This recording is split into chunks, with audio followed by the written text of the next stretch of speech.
What diagnosis codes would be assigned for this diagnosis?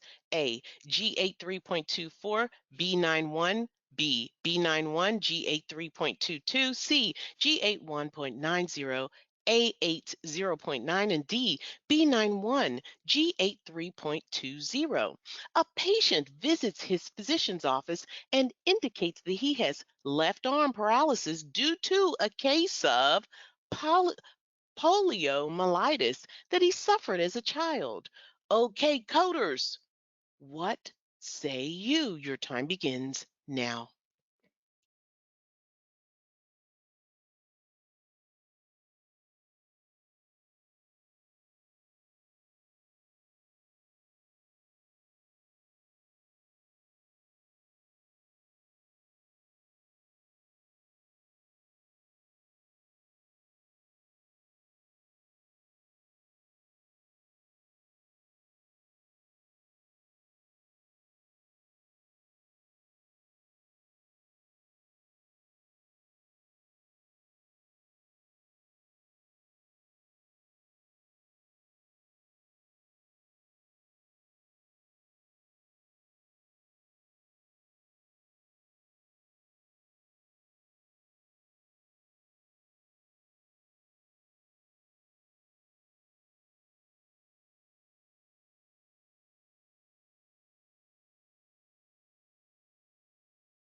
Okay. I think my timer didn't work.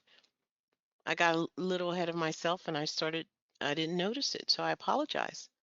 All right, I'll give you a few more moments. Go ahead, put your answers in the chat. And here is my solution. My inventory is left arm paralysis, and the patient had poliomyelitis as a child, right? And that's what the paralysis is due to. So I started looking at this green box and I said, you know what, let me just start eliminating the wrong things in the green box, and whatever's left, that will be my answer. All right, so if we look at A80.9, this is acute poliomyelitis unspecified. Coders, there is no way this can be acute poliomyelitis because acute means happening now. It's happened. It's happening right now. This patient had poliomyelitis as a child, so we're going to eliminate A80.9. Gotta go. Now B91, sequelae of poliomyelitis or sequela. This is indeed a sequela, right? Because it happened, it's a residual effect of what has happened as a child. So we're going to leave that. Now this G1 8.90 is coming up wrong because this is coding for hemiplegia, unspecified, affecting unspecified site. First of all, it's not hemiplegia. Hemiplegia would mean half of the body, right? One side of the body, right? And it said affecting unspecified site. The site is specified, left arm. That is specific. So you have to go. And anything else saying that a body part is unspecified got to go, like G8 3.0. While monoplegia of upper limb is correct, affecting unspecified site is incorrect. So we're going to eliminate it. You have to go. Now, G8 3.22 and G8 3.24, you have to know guidelines, dominancy and non-dominancy. And you get those guidelines from the pain section, and we're going to look at it in a moment. But I am telling you that the monoplegia of upper limb affecting left non-dominant side is incorrect because nowhere in this documentation does it specify the patient's dominancy. We don't know if this patient is left hand or right hand. However, there is a guideline. When dominancy is unknown or undocumented, the right side will be the default dominant. Now, for ambidextrous people, the side affected will be their dominancy. But this patient is not ambidextrous, but when it's not documented, the right side will be dominant, the left will be non-dominant. This patient has left arm paralysis, so it is non-dominant. So we're going to get rid of the dominant code, and we're left with B91 in G8 3.24. And why did that patient come to the doctor? The patient came to the doctor for left arm paralysis, so the left arm paralysis will be sequenced first. So we're going to get rid of B, C, and D. And the answer is A. Now, this is your pain guideline from the MCG manual, IC68. You have your guidelines below. When dominancy is unknown or undocumented, the right side will be the default. All right, that'll be the patient's dominant side because more people are right-handed than left. All right, so always focus on the reason for the encounter. That'll help you. Like if you just go ahead and say, well, why did the person come there? Why were they chiefly treated?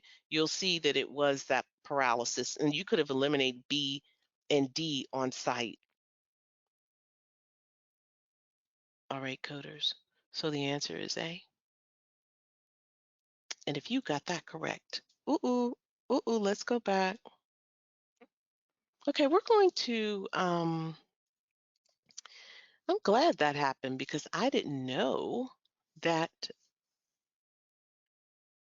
we had, let's go back. I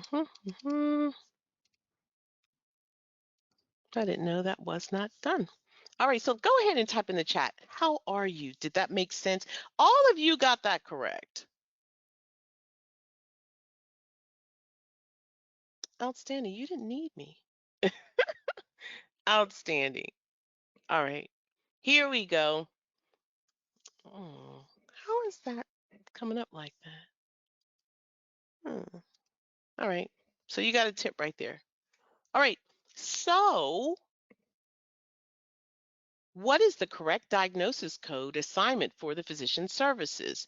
A, 098.72, 061.14X0, B20, Z37.0, Z3A.36, B. 098.72, B20, Z37.0,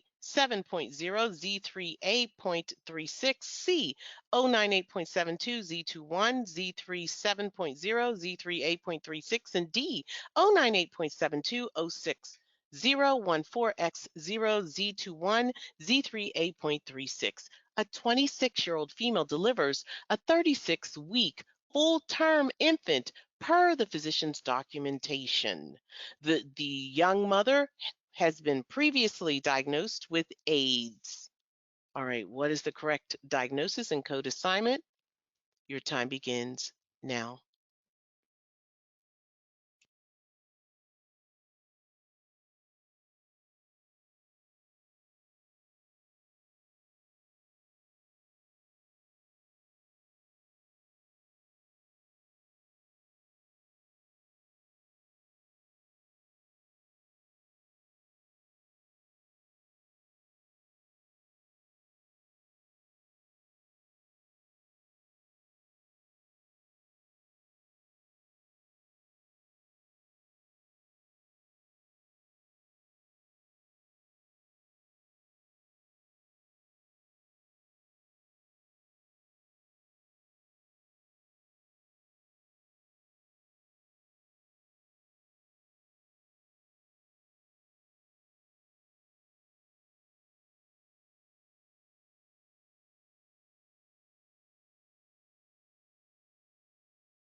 Outstanding job, everyone. Way to go, way to go, way to go.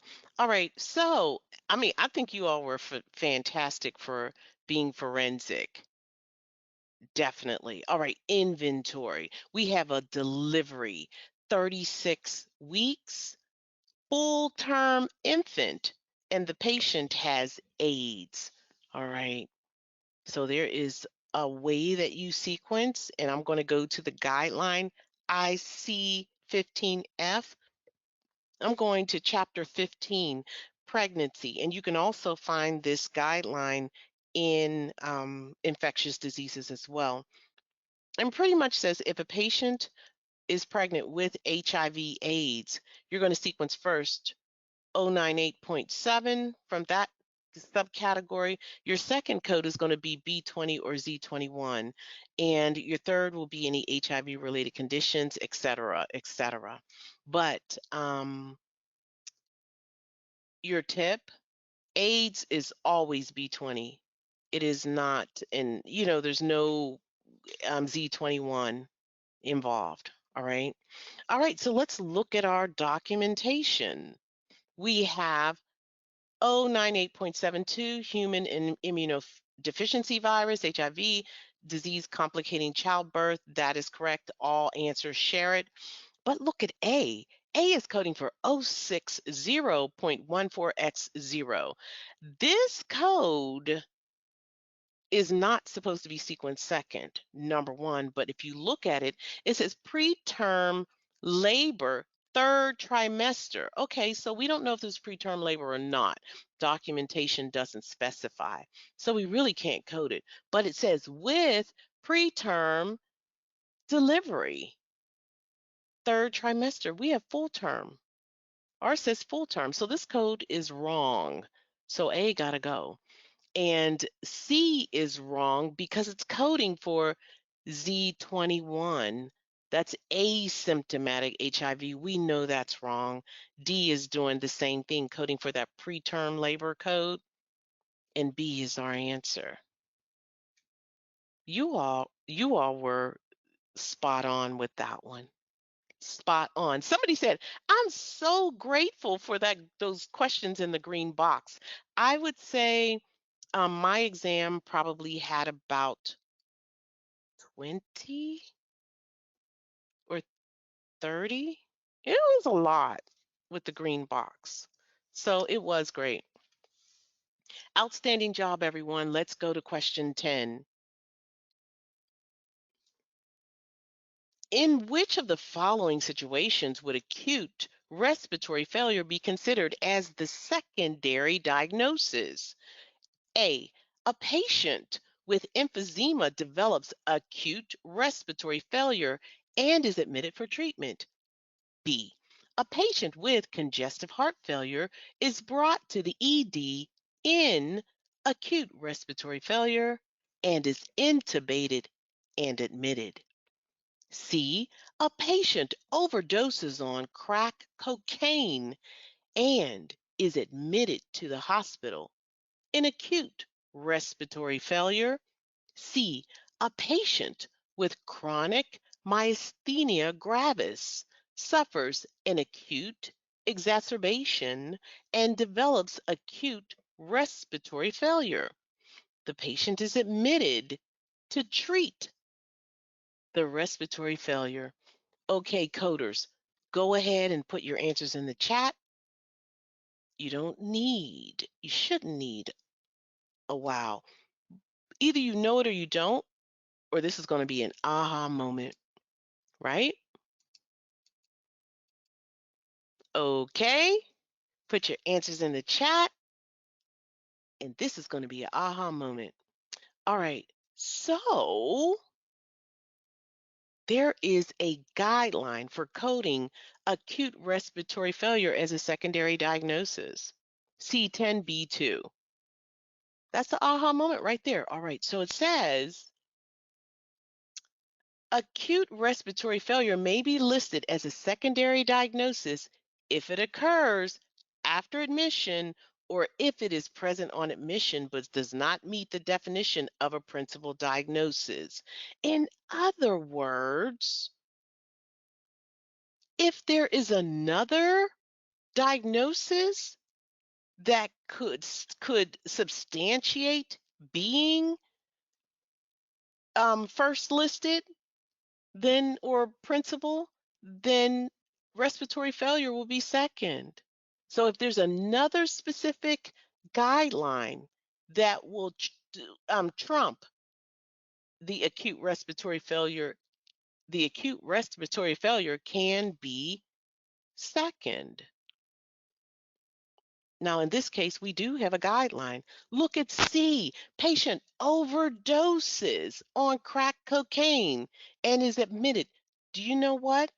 We will apply the poisoning guidelines. You know, the poisoning slash adverse effect slash overdose slash underdose, that's going to take precedence. And the acute respiratory failure will be second. So A, B, and D all have to go. Okay, coders, are you with me? Somebody said, gosh, it would be, that's right, overdose would be primary. Outstanding job.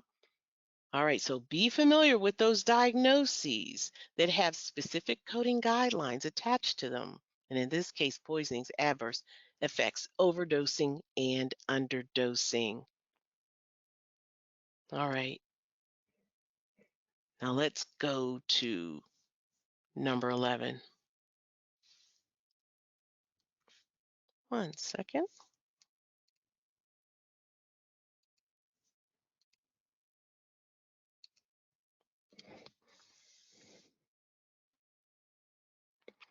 All right, what codes are reported for this admission? A, A49.02, Z22.322, B, J15.212, A49.02, Z22.322, C, J15.212, D, J15.212, Z22, and 322. A patient is admitted with MRSA pneumonia. The physician also documents MRSA colonization. Okay, coders, your time begins now.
Okay, coders, here is your clue.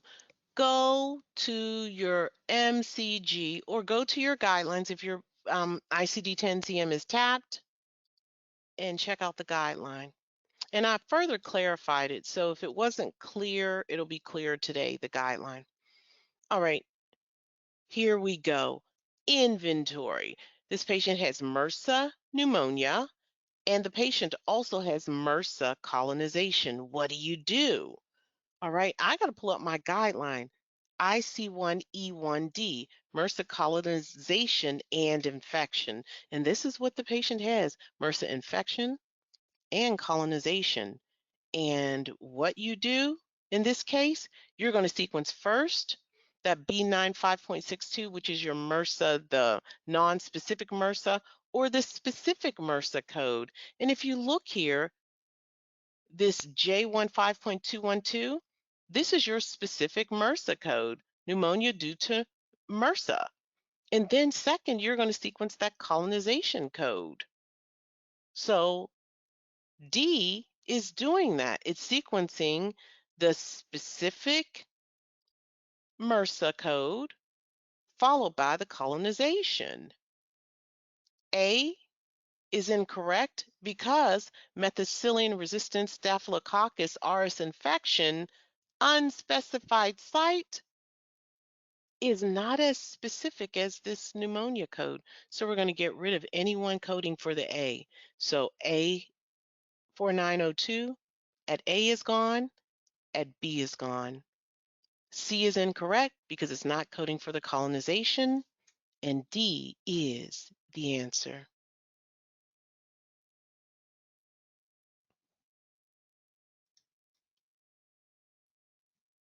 Outstanding job. So are you with me?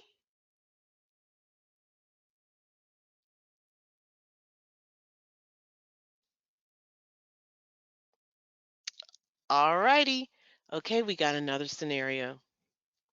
Which of the following codes would be reported as the principal diagnosis? A, Z51.11, encounter for anti-neoplastic chemotherapy. Boom, someone's answering already. That's what I'm talking about. Get the confidence. B, C91.00, acute lymphoblastic leukemia not having achieved remission. C, R11.2, nausea and vomiting, unspecified, or D, Z51.12, encounter for anti-neoplastic immunotherapy. The patient is admitted to the hospital for a third round of chemotherapy for her acute lymphoblastic leukemia. On the second day of hospitalization, the patient develops severe nausea and vomiting. Which of the codes would be reported as principal? You all rock. You're rocking it. That's what I'm talking about.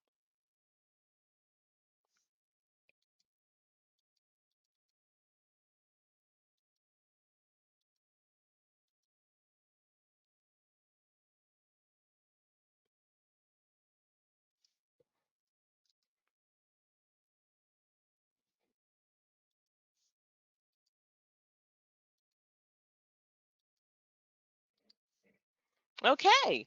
So the answer is somebody said Z. Okay. The answer is what? Well, I'm going to inventory. This patient was admitted for chemo. Boom, there's a guideline in neoplasms. Number two, acute lymphoblastic leukemia, and three, nausea and vomiting. All right, coders, we got a guideline.